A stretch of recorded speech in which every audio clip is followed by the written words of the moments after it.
It's Toni with Fanatics and the Fan here at the Cape Comic Con, and I have one of my favorite people in the whole world, Terry Funk. He doesn't even realize that the last time I saw him, I was 10 years old. I've been a huge wrestler. I was at Rosemont Horizon in Chicago. You guys were there. It was wonderful. I've been watching wrestling since I was forever. My brother watched it. My brother and I have an 18-year difference between the two of us, and he was my babysitter while my mom worked, so whatever he watched, I watched, and we would go to all the events all the time. We would do all the pay-per-views. It was my favorite thing in the whole world. At one point, I think I might have been a Hulkamaniac, and I know that has nothing to do with you, but I got really good at tearing my shirt off. Not that you need a demonstration.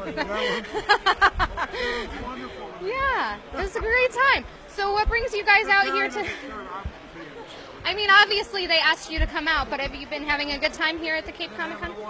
That's good. That's good. Yeah, they asked me to come out and do some things about costuming and steampunk. I mean, do you know anything about steampunk? Yeah, steampunk. I don't know. I don't have a costume. It's okay. It's okay. You don't need one. You're fine. Yeah, I know it. This guy, he wears his 24/7. It's the hat, right? It's the hat, yeah. And so I've been over there to his room in the hotel, and didn't matter when I'd knock on the door, he'd have the hat on. There you go. 2 in the morning, 3 in the morning, 4 in the morning. Didn't matter. 9 in the afternoon. Sure. It didn't matter. He always had hat on, except for whenever he goes into the ring. You don't he take goes your hat to the in ring with it, but he doesn't wear it. Right? Yeah, that's the only thing he wears. That's kind of like leaving your boots on, right? That's the only thing that he wears. Yeah. That's the only thing he wears sometimes. I understand. Hopefully you don't have to witness that too much. God, I certainly don't think that I could take it. No. It's all right. We're gonna.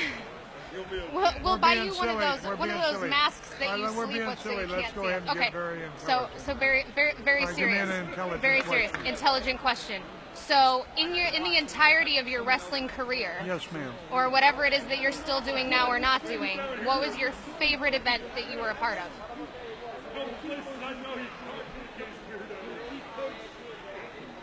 You know, this is the truth.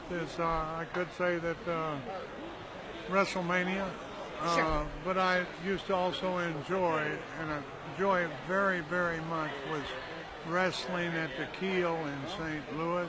Yes. And that was an event to me, and it was wrestling here, and it was just the best thing that you could do in the profession at that time was come up here to St. Louis in this area, because it was a hotbed of wrestling. Oh, it was. It was for sure. It was. And the promoter Sam Mushnick, he was a great promoter from the past. Nobody even remembers today, but he used to draw 11,000 people here on a bi-weekly basis. Yeah. That's a lot of people. That is a lot of people. Yeah. Yeah, purely based on yourself alone, that is a lot of people. So WrestleMania is your favorite. Yeah. Do you have any pointers for amateur wrestlers or people who want to get into the business? Yeah, play golf. Play golf. It'd be a whole lot easier to become a golf champion, I think, it would be, than become a wrestling champion. Well, there's a lot of people now who do like the MMA and the amateur fighting and things like that, and they do a lot of, there's lots of gym events and things like that, and people are always constantly trying to, it's almost like they're trying to reinvent wrestling as a profession. I think they are. I think they have. Sure. For their people. Yeah. I think that the MMA has a totally different viewing audience than what the WWE does. Right. And there's very little relationship between the two of them anymore. Yes. Unless as time goes by. But both of them are very well loved and liked by the public. Yeah. Well, it's and almost... you know what's funny is that there are MMA fans and WWE fans, or wrestling fans, as you might call them, and there's MMA fans that also watch WWE, and WWE fans that also watch MMA. They love both. They love both. Right.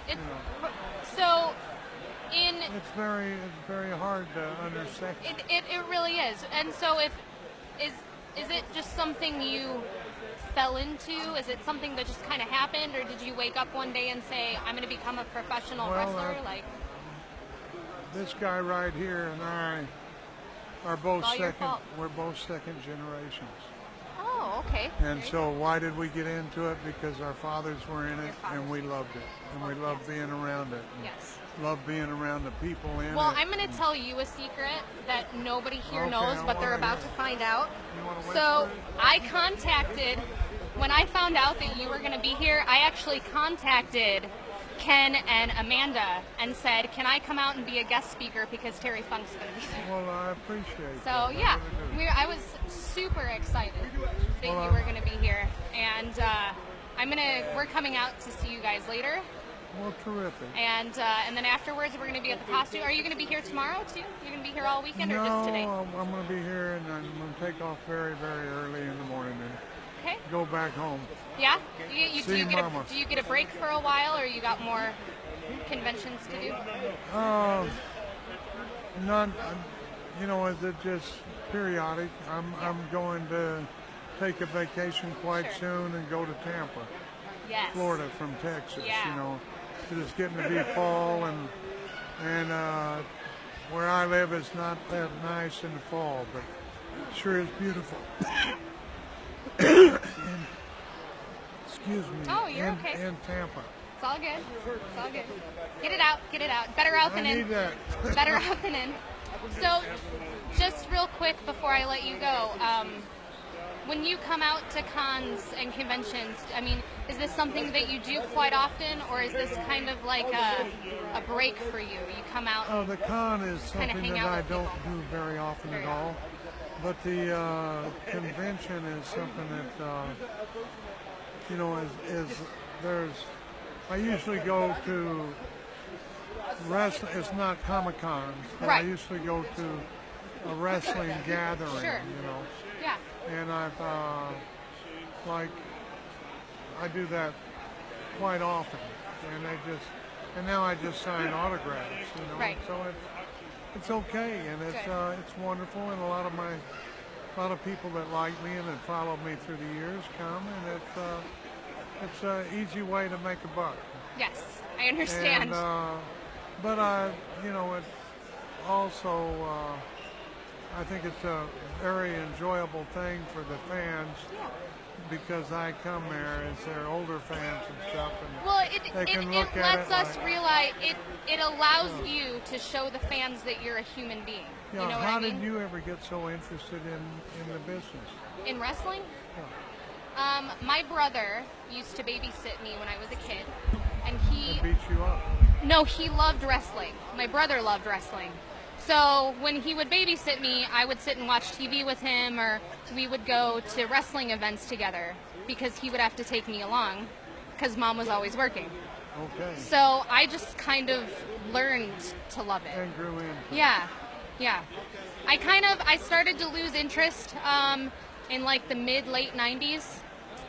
I actually lost interest a lot. What caused you to lose interest in the I profession? felt, I can't even believe I'm about to say this in front of all of you, and I'm sorry, I apologize, but I felt like I was watching a soap opera. Yes. Yeah. And I was done with it. I was done. It wasn't fascinating to me anymore because when I would go and watch you and everybody else, I loved the people. I didn't love the story. So I felt like they were feeding me a story.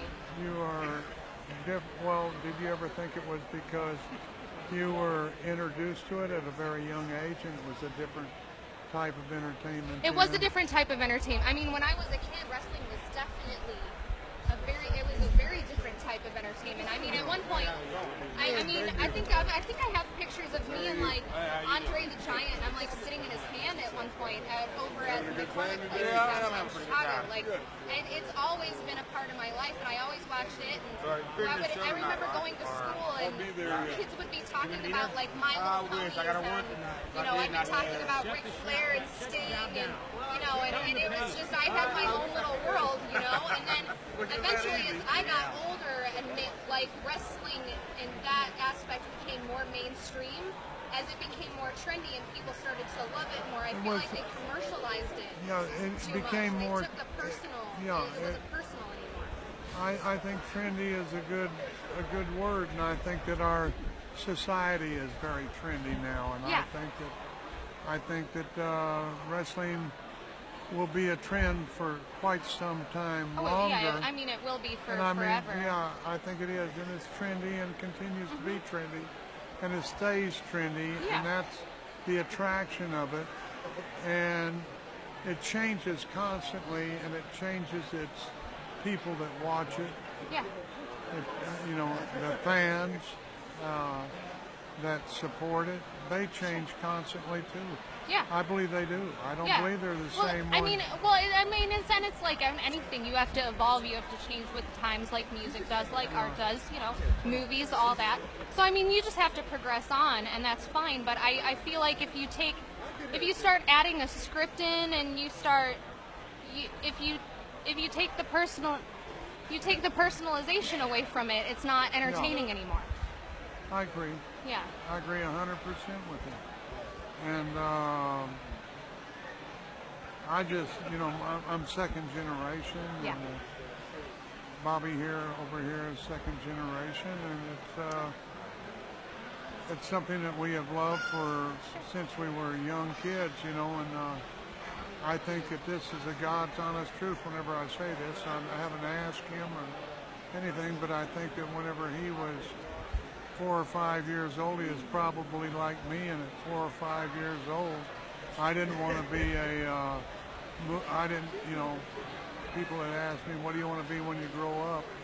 And 6 and 7 years old, I didn't want to be a doctor or a lawyer or anything, or a cowboy or an Indian or whatever you might come up with. I wanted to be a pro wrestler. Sure. And I think that's because I started at such a young age. My father did, but he didn't indoctrinate me. I just watched it and loved it, fell in love with it. Continued with that love to this day. Well, that's awesome.